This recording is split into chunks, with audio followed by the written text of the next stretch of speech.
Assalamualaikum warahmatullahi wabarakatuh. Salam sehat dan bahagia untuk kita semua. Perkenalkan, nama saya Dimas Sulaksono. Saya dari SD Negeri 2 Duren, Kecamatan Sawan, Kabupaten Nganjuk, Provinsi Jawa Timur. Alhamdulillah, saya sangat merasa bersyukur dan berterima kasih kepada Kementerian Pendidikan melalui Dirjen GTK karena atas terselenggaranya pelatihan Semangat Guru 2 ini, saya bisa mendapatkan kesempatan untuk mengembangkan kompetensi diri saya. Dalam kesempatan ini, saya akan memaparkan hasil refleksi pemahaman saya terhadap pembelajaran, berpikir kritis, dan penyelesaian masalah yang ada dalam pelatihan Semangat Guru Jilid kedua ini. Adapun bentuk refleksi saya adalah sebagai berikut. Apa hal baru yang bisa saya dapatkan setelah mempelajari terkait dengan berpikir kritis dan penyelesaian masalah yang ada pada pembelajaran dalam pelatihan Semangat Guru Jilid kedua ini?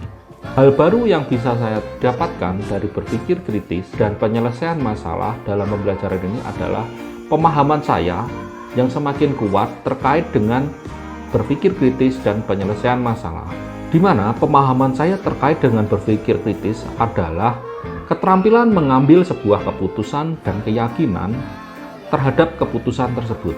Yang disebut keputusan adalah menerima, menolak, dan menunda sesuatu hal yang berkaitan dengan permasalahan yang sedang terjadi. Berpikir juga merupakan sebuah proses mental.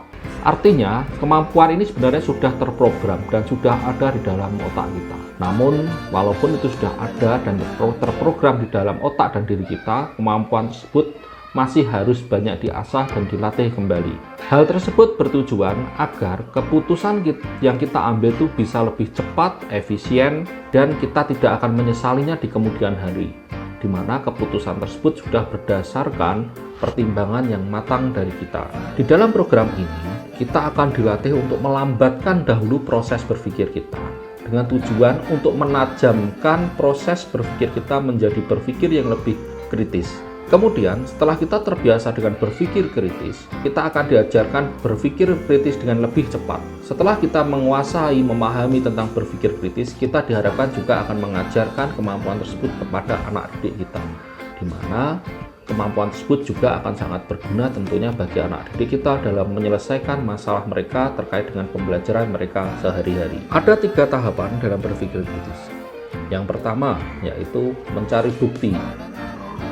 Di sini kita akan bisa membedakan mana yang fakta, mana yang opini.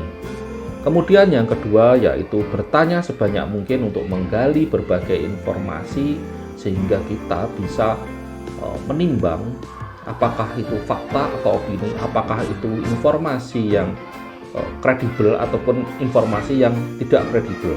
Kemudian langkah yang ketiga yaitu tentang metakognisi. Metakognisi di sini adalah tentang seberapa dalam kita memahami efek keputusan yang kita ambil tersebut. Selain itu, kita juga memahami tentang bagaimana proses berpikir manusia. Kemudian, kita lanjutkan dengan bagaimana lembar aksi 1 dan aksi kedua pada pembelajaran ini bisa membantu saya. Lembar aksi 1 dan aksi kedua dalam pembelajaran ini sangat membantu saya, khususnya dalam melatih berpikir kritis untuk penyelesaian masalah.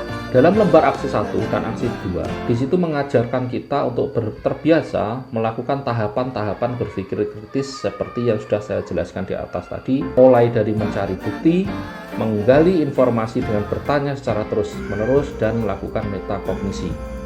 Di mana tahapan-tahapan berpikir kritis tersebut itu sangat membantu saya sebagai seorang pendidik dan juga akan sangat membantu siswa saya dalam melalui proses belajarnya. Kemudian yang ketiga, tips dari saya bagi rekan-rekan pengajar untuk menerapkan berpikir kritis yaitu kita memahami dulu pentingnya berpikir kritis dalam penyelesaian suatu masalah.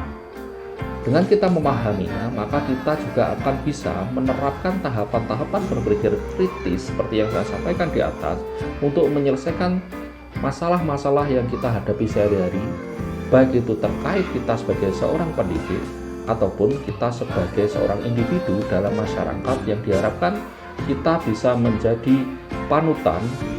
Demikian pemaparan saya terkait refleksi pemahaman saya dalam pembelajaran berpikir kritis dan penyelesaian masalah ini. Semoga refleksi saya ini bisa memberikan manfaat dan inspirasi positif bagi kita semua. Amin. Dengan penuh motivasi yang positif, saya mengajak semua rekan guru hebat untuk bisa bergabung bersama saya di dalam pelatihan Semangat Guru Jilid kedua ini. Sekian dari saya, terima kasih, salam sehat dan bahagia. Wassalamualaikum warahmatullahi wabarakatuh.